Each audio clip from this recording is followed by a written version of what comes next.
বেশ কয়েক বছর পর বাবুর বয়স যখন 18 চলছে, একদিন বাবু বলল, মা, আমার মনের মধ্যে একটা ব্যাপার উকিঝুঁকি মারে। শারমিন সুলতানা বলল, কি ব্যাপার বাবা? বাবু বলল, আমি কার সন্তান? আমাকে সত্যি করে বলবে?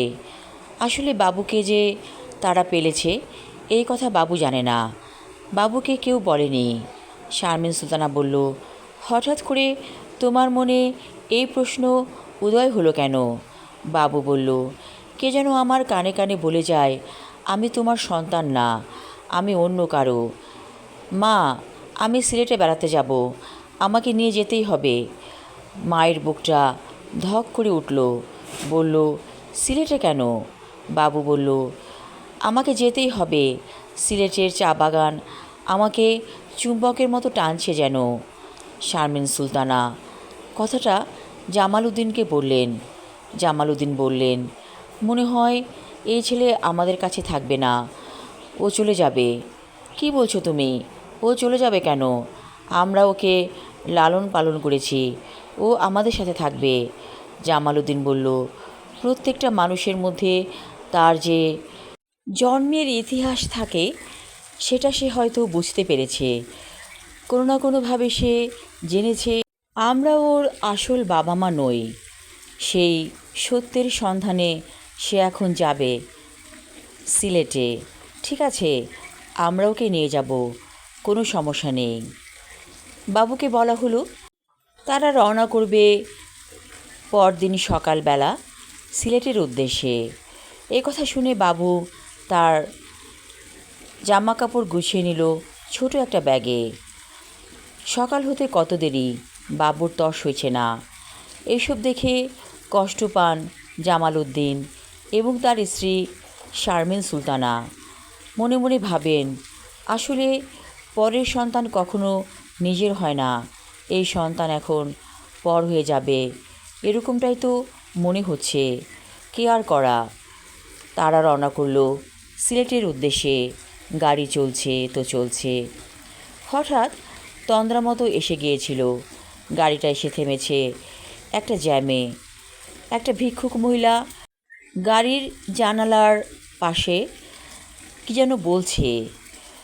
সেখানে এক দৃষ্টি তাকিয়ে থাকলো জামাল উদ্দিন।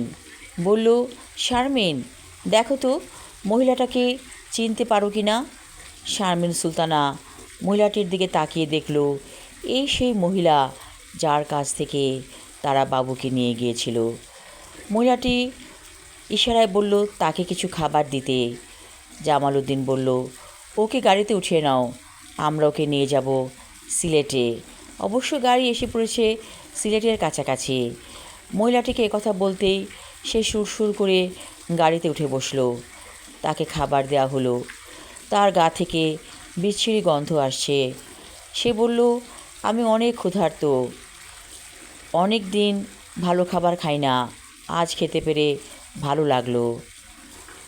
জামালউদ্দিন বলল, তুমি কি আমাদেরকে চিনতে পেরেছো?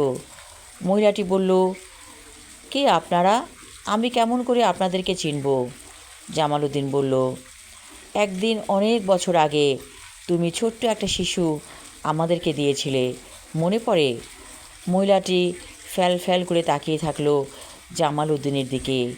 বলল, হ, চিনছি, আমি চিনছি। আমার সন্তান কই? আমার সন্তান কই? তখন শারমিন সুলতানা বলল, বাবু, ইনি হচ্ছে তোর মা, মানতে পারবি?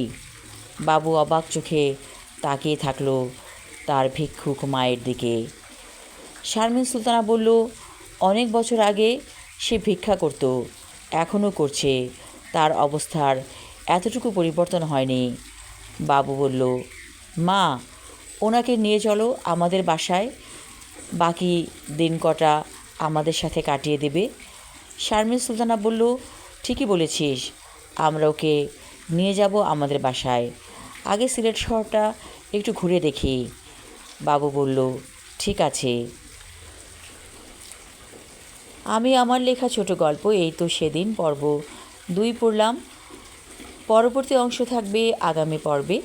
ধন্যবাদ।